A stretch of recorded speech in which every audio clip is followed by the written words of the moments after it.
This program is sponsored in part by the National Catholic Society of Foresters.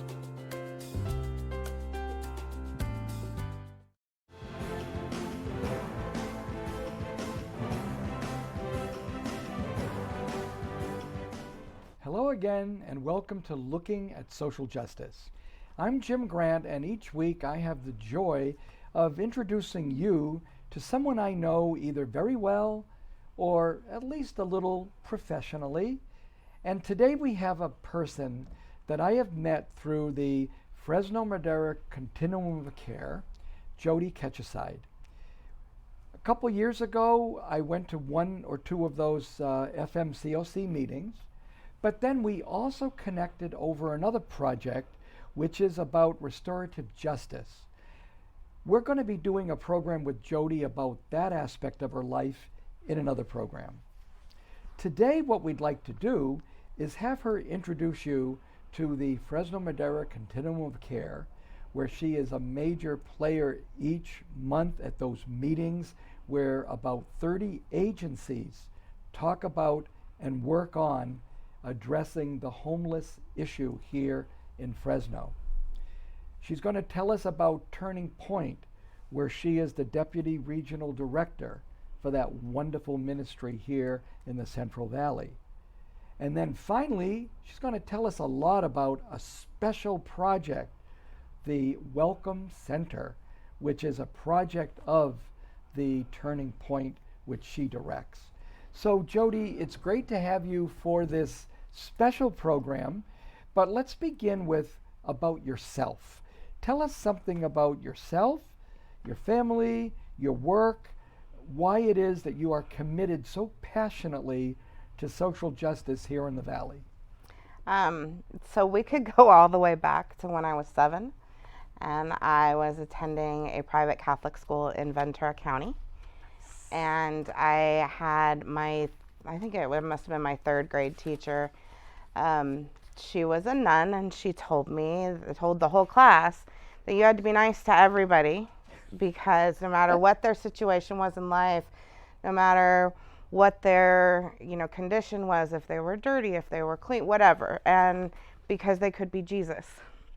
Oh my. So I was 7 and never wanted to get caught not being nice to Jesus. So I just sort of adopted that philosophy throughout my life. And obviously as an adult now, I've evolved spiritually, and I understand what she meant by that. It wasn't quite as literal maybe as I took it. Or was she on to something?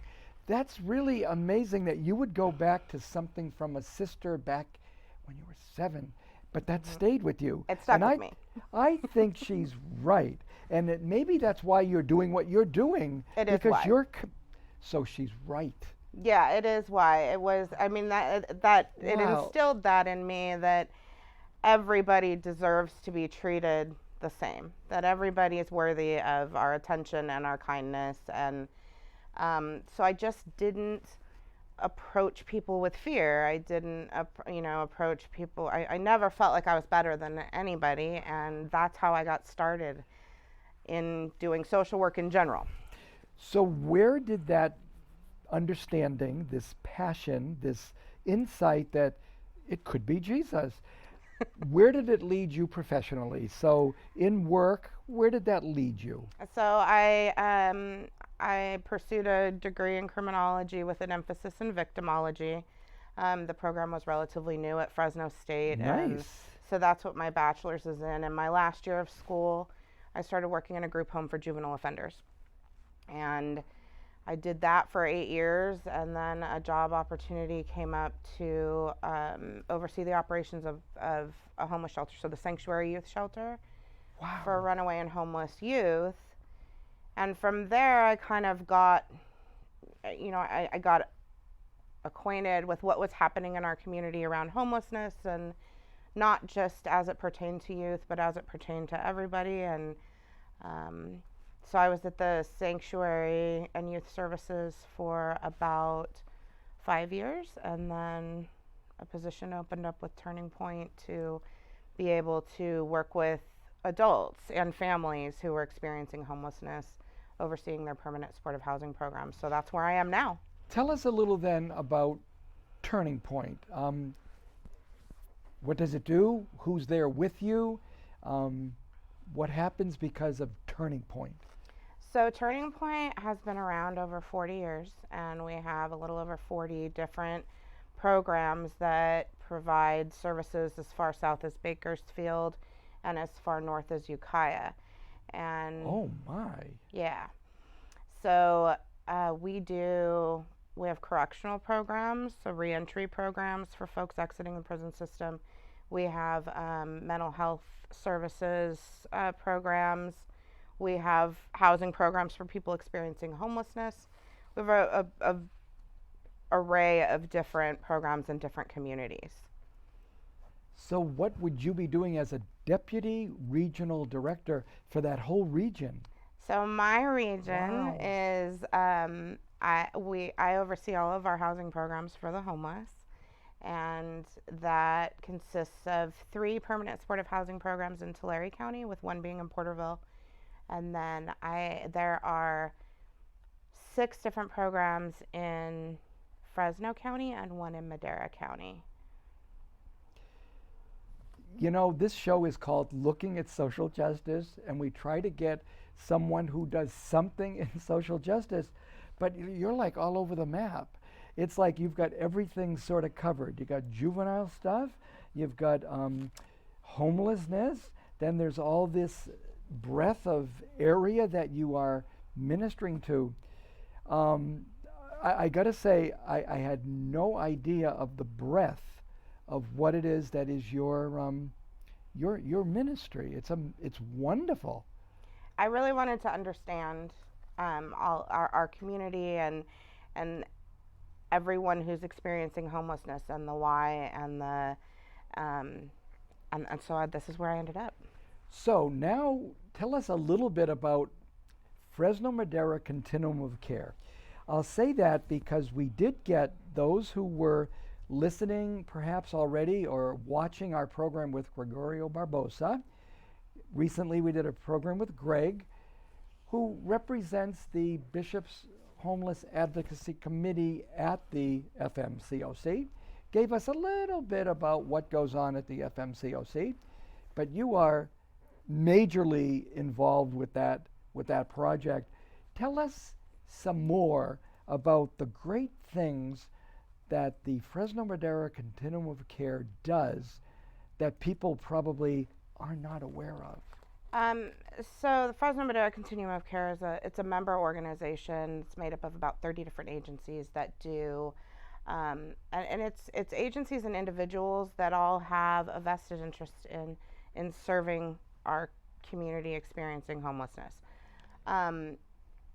The federal government has mandated that every community that receives HUD dollars, the Department of Housing and Urban Development, have a continuum of care, and they've tasked the continuum of care with sort of the oversight of how the dollars are spent in the community and aligning priorities and deciding as a community how we want those dollars to be spent. So the continuum is made up of a board and a membership, and all those decisions are funneled through there. So it really has become a way to be able to express your opinion on how dollars should be spent and what concerns lie around homelessness that's unique to our community. So it's like, it's the ability to locally make some decisions. How long have you been committed to what FMCOC does? A member, a partner, a colleague? Since October of 2007. Wow. Yeah, that was when I first became involved. Wow. Without singling out individuals, but maybe helping us appreciate major parts of this coalition of 30 agencies. We're not going to talk about all of them. Okay. Is there 1 or 2 or 3 or certain individuals that you want to mention, since we're doing this about the FMCOC? Whom do you need to highlight? So there are a lot of agencies involved, but recently we've had some new membership come on beyond just it used to be made up almost exclusively of the nonprofit organizations that were providing services. And now we have St. Agnes is on board now. Oh, There are nice. members now. The school districts. We have some private members that have joined, some property developers that have joined. Wow. Mm-hmm. They somehow fit into what is, you've already got your 40 years, it's been, now how long is the FMCOC in effect? That question is a sorry. tough question, but late 90s. Okay, that long. Yeah. These newer members obviously are fitting into what's already well in place, but they obviously, for some reason, see it as an appropriate position.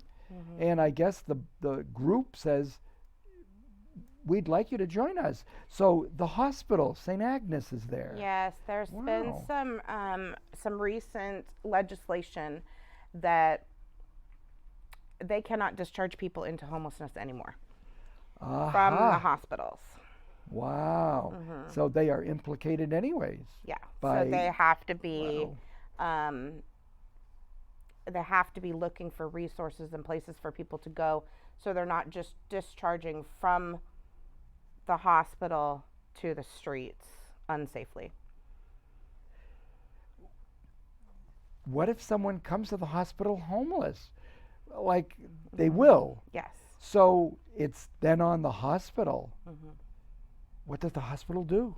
They start looking for resources and places for Wow. people to go. Wow. Mm-hmm.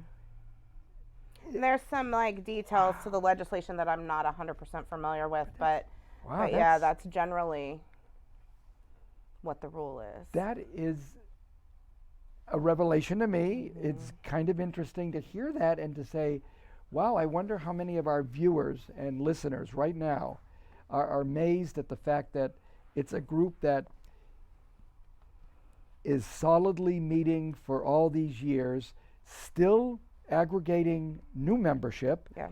diversified membership, including a school system, hospitals, even developers. Yes. I say even developers because is that an easy fit, or is this sort of like an interesting, this is kind of real progress? It is progress. It's definitely progress because we've been trying to get landlords and developers to the table for a long time. And how is this new membership working out? Well, it's fascinating to hear the input, and it is refreshing to know that there are people that are in private business sectors that want to get involved, that want to improve the situation, and having developers at the table is a huge part of that.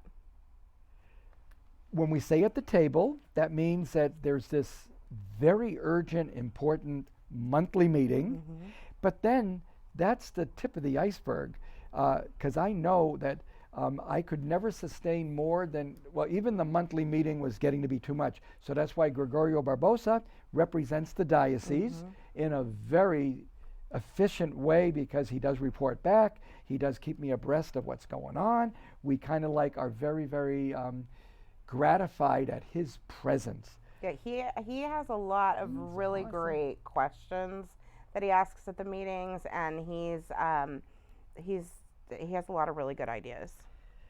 I really appreciate Gregorio's presence. So we're so glad that we had a program with Greg. Now we have a program with you. He mentioned something about, and then we wanted to say, we're going to talk with Jody about this at length. Is this bestest new thing that you were very much making happen, the Welcome Center. So why don't we begin with you introducing us to the project that you, with funding, are suddenly able to open up 30 beds here in Fresno. Walk us through the Welcome Center on Belgravia.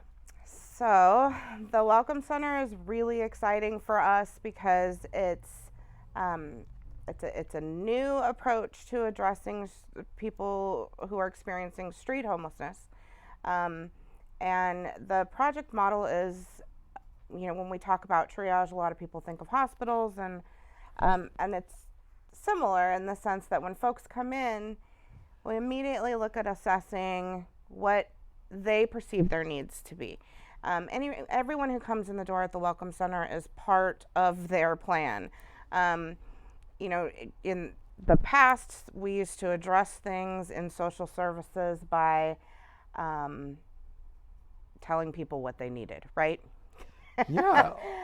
Now, we've evolved, and we've realized that if people are a part of the decision making for their own plans, then they're a much better participant, right? So that's how we approach things at the Welcome Center, and really at all of Turning Point's programs. So it's 30 beds, and folks can come in. It's a very low barrier. So sobriety is not a condition of being able to access shelter. Compliance with mental health treatment is not a condition of being able to access the shelter.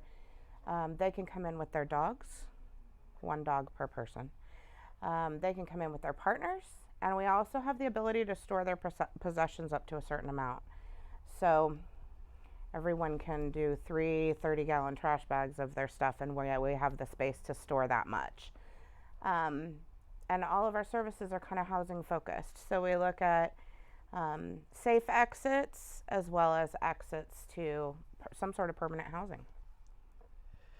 I went there on the 24th of July to visit this facility. I met 2 wonderful people that I want you to tell us more about, Laura and Priscilla. Introduce us to them. Tell us about who they are, why they're there, what they do, and if there's any other staff that I didn't meet that you need to tell us about. But beginning with Laura Reynolds and Priscilla Rodriquez, tell us about these wonderful ladies. They gave me the quick tour that we're watching. Those that are able to see this program are enjoying some visuals of what is our beautiful new center. Tell us about the ladies, though, our 2 staffers that I met. Sure. Laura Reynolds actually started with Turning Point on the HERO team, which was an outreach team funded by the city to go out and make connections with folks that were living on the streets. And then she became the case manager at Bridgepoint, which is one of Turning Point's housing programs. It's a bridge housing program, so it's temporary housing for folks who already have a housing plan and are moving on. And then she promoted to the program director position at the Welcome Center. So she was a huge part of getting the center ready, stocked with all of the supplies that we needed, hiring all of the staff. It was a huge undertaking, and she is coming at this with a lot of dedication. She has some lived experience, so she knows where folks are coming from, and she's a huge asset to that program. And what about Priscilla Rodriquez? Priscilla Rodriguez is the case manager at the program. She's a new hire for us, so she has a lot of experience with various populations, all in social services, and we've seen a lot of really great things from Priscilla so far. She's dedicated to the population. She's really willing to do anything, and she's already had a couple of exits that were successful exits. What's an exit? So an exit is somebody who leaves the shelter. An unsafe exit would be somebody who leaves and exits to the streets. And then a safe exit could be considered skilled nursing, drug treatment, a mental health treatment facility, really anywhere that's not, or permanent housing. So, this only opened up on July 15th. I think we July had 11th. July 11th, and there was the ribbon cutting. We had certain people from the city and from the county were there. Who supported this basically with you from, let's say, politicians, supervisors? Who was there? Right. So Chairman Nathan Magsig from the Fresno County Board of Supervisors was there. This project is funded by the Department of Social Services, Fresno County Department of Social Services. They're the administrative entity for the Continuum of Care funds. So they're administering the funds for this project. So he was there. HB's from City of Fresno was there. And we actually had quite a bit of support when it went to the Board of Supervisors. And I think everybody wants to see this happen. And this is one of 3 that were funded. It was ourselves and Mental Health Systems and the Poverello House. So there are, and then Turning Point actually has another one coming online in September. Awesome. And that one will be funded with the city's HEAP funds. Another one similar to the Welcome House? A Welcome Center? 37 beds. Oh, this is amazing. Why I say that is a lot of people are wondering, are we doing anything for the homeless? Right. Is anything happening? Oh, it looks like it's getting worse, Jim. It's like it's a never-ending saga of woe, and no one's doing anything. Why don't they just take care of these people? Or why don't they take care of themselves? So you're very positive about what's going on. Well, so I have spent the last several years going back and forth with politicians and leaders and just people I meet on the streets about homelessness. And there's a lot of myths out there. And people think that, well, they don't want help. They want to be homeless. They're content to sleep on the streets. And the Welcome Center was full. We opened at 1 p.m. on the 11th, and by 7 p.m. on the 12th, all 30 beds were full. So, to every politician that I've argued with about this, I think that is evidence that people don't want to live on the streets. It's not, nobody wakes up one day and says, I want to be homeless. And I think now we have evidence of that. Now we have proof that if you provide the help, they will take it.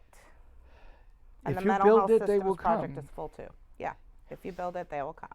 But on a serious note, it's a 90-day term. Mm-hmm. Now, you haven't, obviously, we're not even into the first, we're into only weeks only.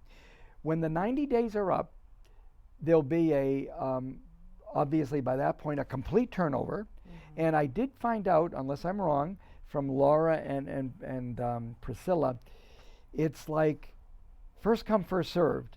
There's no idea. So the people are really eager beavers because they're not just waiting on a list like 3 months in advance. They show up, and if there's a bed, they might get it. Mm-hmm. They call ahead of time too to check on beds. And it's interesting what's happened since we opened. We've had people that show up every day to check on bed availability. We had one guy that was showing up every day since we opened, and it was a week later, and he happened to show up about 5 minutes after somebody left. Oh. So he got his bed. We have people who are there who leave for work every morning. So we have people who are utilizing shelter that are employed. Everybody seems to want to improve their situation, and they feel welcome there, but they're also striving for something bigger and something better. And they've all said to me, it's good for now. Like, we like it for now, but I want to be inside permanently. Something about there's 15 rooms. It's 2 in a room. Could be a couple. Mm-hmm. Could be 2 ladies. Could be 2 men. Mm-hmm. It's what's the gender group there? Basically, more male, more female. What do you have? It's split pretty much in half right now. And we do see that with other projects. It's always kind of it fluctuates.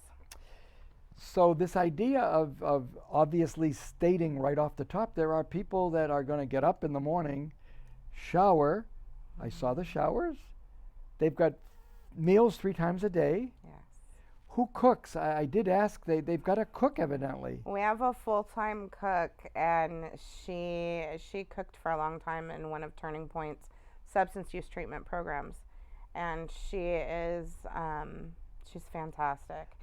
We definitely have. She believes in pretty food, so Pretty all of food. her plates are beautiful, and the meals are really good. I've had a couple lunches there, and I mean it's good food. We get a lot of good feedback about the food. So some people get up, get their coffee, get their bun, run off to work. Those that don't are there. I did see the nice cages for the pets. It was such a good trip that I made. I was so glad before I saw you to be able to say, what a great project that you wanted to share with us, and that's why we're having the show. We've got about a minute and a half. Is there something that I didn't quite even ask, or I got to say something about this or that? You got about a minute and a half. So I always like to close with anybody who's interested in getting involved, things that we need, because we do accept pets, and we don't require that the pets stay in the kennels all the time. They can stay in the rooms with their owners, but we always need donations of dog food, flea collars, leashes, and then in general clothing and like new socks, new bras, new underwear, those kinds of things. So if you're interested in getting involved and want to help us out, what number do they call? You got me, Jim. I got you on that one, and we're going to say it right now.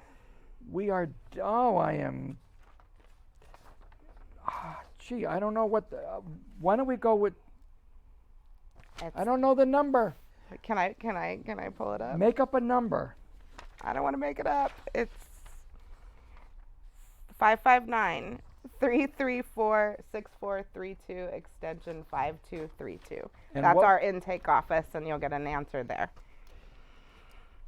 I want to thank Jody for telling us not only about Fresno-Madera Continuum of Care, but Turning Point, where she serves as a regional deputy regional director, but also about this wonderful project called the Welcome Center. Also to hear that in September, another new facility for the homeless. We'll talk about that the next time when we talk with you about your commitment to restorative justice and other projects in social justice, Jody. Sounds great. Thank you. Till next time, this is Jim Grant. God bless. Have a good day.